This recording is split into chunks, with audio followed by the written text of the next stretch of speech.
کائنات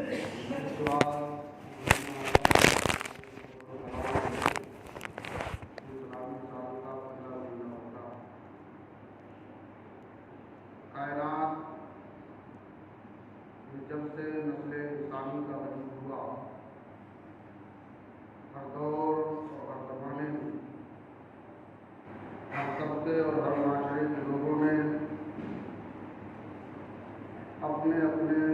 عقائد و نظریات کی بنیاد پر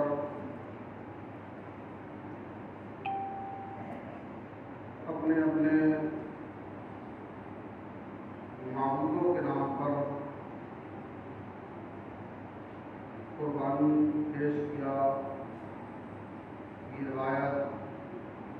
حضرت آدم علیہ السلام سے لے کر اب تک چلی آ رہی ہے اور انشاءاللہ قیامت تک چلے گی۔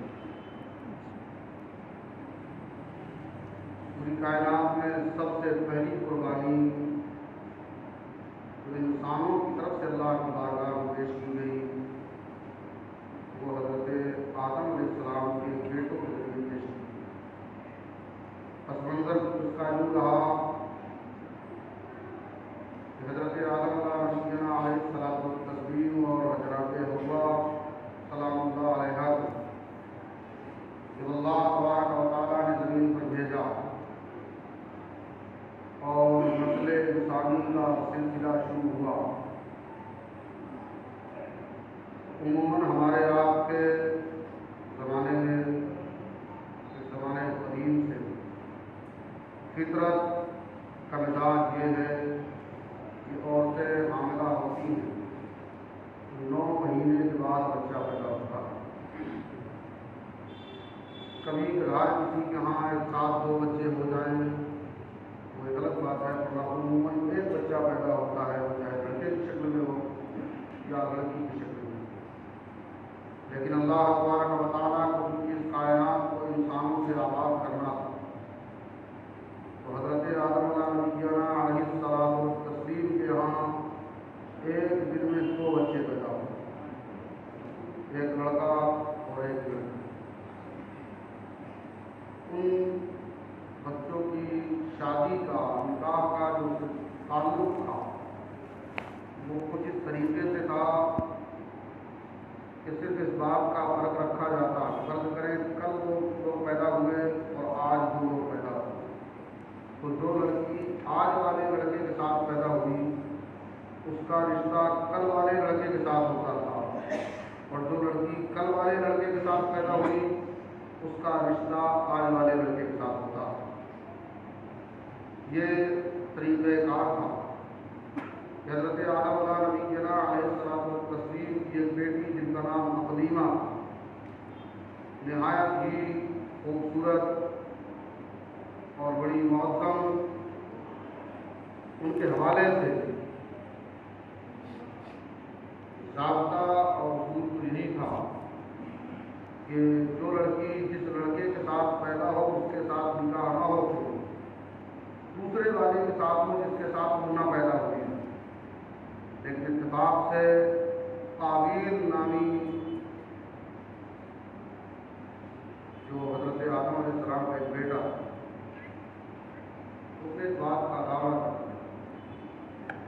کہ جو لڑکی میرے ساتھ پیدا ہوئی ہے میں ہی اس سے نکاح کروں۔ حضرت آدم علیہ السلام نے کیونکہ اللہ کے پیغمبر تھے، دستور اور طریقہ جو جائز تھا آپ نے بہت سمجھایا، لیکن وہ کسی صورت ماننے کے لیے تیار نہ ہوا۔ تب حضرت آدم علیہ السلام نے ایک قرآن نازی والا جو ہمارے زمانے میں سسٹم ہوتا ہے، سسٹم رکھا کہ ایک کام کرو کہ اللہ کی بارگاہ میں قربانی کہلواؤ، جس کی قربانی اللہ قبول کر لے گا اس کے نکاح میں یہ لڑکی دی جائے گی۔ تو جناب حضرت حابیل نے اللہ کی راہ میں خوبصورت کسی کا دنگا گھی اور پنیر یہ کچھ چیزیں پیش کی، بڑی عقیدت بڑے احترام کے ساتھ، اور قابیل تھا، اس نے بڑے اداس من سے کچھ گھٹیا قسم کی چیزیں اکٹھا کی۔ اس زمانے میں قربانی کی مقبولیت کی علامت یہ تھی کہ ایک میدان میں اپنی پسندیدہ چیزیں اللہ کی رضا کے لیے رکھی جاتی اور دعا کرنے کے لیے لوگ کھڑے ہوتے دعا کرتے۔ اللہ تبارک و تعالیٰ جس کی دعا کو قبول کرتا، جس کی قربانی اللہ کو منظور ہوتی، تو اس کی قربانی کے اس سامان پر آسمان سے آگ اترتی اور وہ آگ اس رکھے ہوئے سامان کو جلا دیتی، تو جس کی رکھی ہوئی چیزیں جل کر خاک ہو جاتی، گویا کہ اس کی قربانی رب کی بارگاہ میں مقبول ہو گئی، اور جس کا سامان بچا رہ جاتا گویا کہ اس کی قربانی کو اللہ نے پسند نہیں کیا۔ اب جناب حضرت آدم علیہ السلام کے بیٹوں نے یہ کیا، تو جس کا مشورہ حضرت آدم علیہ السلام نے دیا تھا کہ اس بیٹی کا نکاح اسی کے ساتھ ہوگا، ان کی قربانی کو اللہ نے قبول کر لیا، اور جو زیادتی کرنا چاہتا تھا، جو دستور آدم کے خلاف چلنا چاہتا تھا، اس کا سامان ویسے ہی کا ویسا رکھا رہ گیا۔ اس نے اپنے بھائی کو دھمکی دی کہ تم جو بھی کرو قربانی میری قبول ہو یا نہ قبول ہو، کیونکہ یہ لڑکی میرے ساتھ پیدا ہوئی ہے، اس کے ساتھ میں نکاح کروں گا۔ حتیٰ کہ معاملہ اس حد تک بڑھا کہ اس نے اپنے بھائی کو قتل کر آیا ہے حادثے مبارکہ کے اندر کہ دنیا میں سب سے پہلا قاتل تھا۔ قیامت کی صبح تک جب جب کوئی قتل کیا جائے گا تو اس قتل کرنے والے کو قتل کرنے کا گناہ ہوگا، لیکن چونکہ قتل کی ابتدا اس شخص نے کی تھی، لہذا اس قتل کا گناہ اس کے سر بھی جائے گا۔ کسی کا اگر دوسرا طریقہ دیکھیں تو یہ ہوگا کہ جیسے دنیا میں کوئی آدمی اچھے کام کی شروعات کر دے، اب قیامت تک جو آدمی اچھا کرے گا اس کے اچھا کرنے کا ثواب تو اسے ملے گا، لیکن جس نے اس اچھائی کی بنیاد رکھی ہے، قیامت تک جتنے لوگ اچھا کرتے جائیں گے اس کو اس کا ثواب بھی ملتا جائے گا۔ اسی طریقے سے جس آدمی نے کسی غلط چیز کی بنیاد رکھ دی، تو اب قیامت تک جتنے لوگ غلط کام کریں گے تو وہ غلط کام کرنے کی وجہ سے مجرموں، خطا کاروں، گنہگار تو ہوں گے، لیکن ان کے تمام تر غلط کاموں کے کرنے کا جو گناہ کرنے والوں پر ہوگا، اتنا ہی گناہ اس کی ایجاد کرنے والے کا ہوگا جس نے اس غلط کام کو ایجاد کیا تھا۔ بتانے کا مقصد تھا کہ دنیا میں سب سے پہلی قربانی حضرت آدم علیہ السلام کے بیٹوں نے رب کی بارگاہ میں پیش کی، اور پھر یہ سلسلہ ہر دور اور ہر زمانے میں انبیاء علیہ السلام آتے رہے اور انہوں نے اپنی اپنی قربانیاں اپنے رب کی بارگاہ میں پیش فرمائی، یہاں تک کہ دنیا میں بسنے والے دیگر جو مذاہب کے لوگ ہیں، ان کے اپنے اپنے جو پیشوا رہے، انہوں نے اپنے اپنے طریقے پر قربانیوں کا اہتمام کیا۔ یہ اور بات ہے کہ اسے بلی کہہ کر پیش کیا جائے، چڑھاوا کہہ کر پیش کیا جائے، یا کوئی دوسرا نام دیا جائے، لیکن قربانی کا تصور دنیا کی تمام قوموں کے اندر پایا جاتا ہے۔ ایک وہ وقت آیا جب اللہ کے پیغمبر حضرت ابراہیم خلیل اللہ علیہ السلام جن کی عمر کے تقریباً 80 سال سے زیادہ گزر چکے، ایسی عمر تک آپ بے اولاد رہے، عرض کیا رب قدیر کی بارگاہ میں رب حبلی الصالحین، پروردگار مجھے ستھرا صاف نیکوکار بیٹا عطا کر دے، تو اللہ تبارک و تعالیٰ فرماتا ہے کہ بشرناہ بغلام حلیم، ہم نے انہیں پرتبار اچھی طبیعت والے، نیک اور پاکیزہ سیرت والے بیٹے کی بشارت عطا کر دی۔ اللہ تبارک و تعالیٰ نے جب حضرت ابراہیم خلیل اللہ علیہ السلام کو بیٹا عطا فرما دیا، اب آپ دیکھیں کہ اللہ کی بارگاہ میں اللہ کے بندے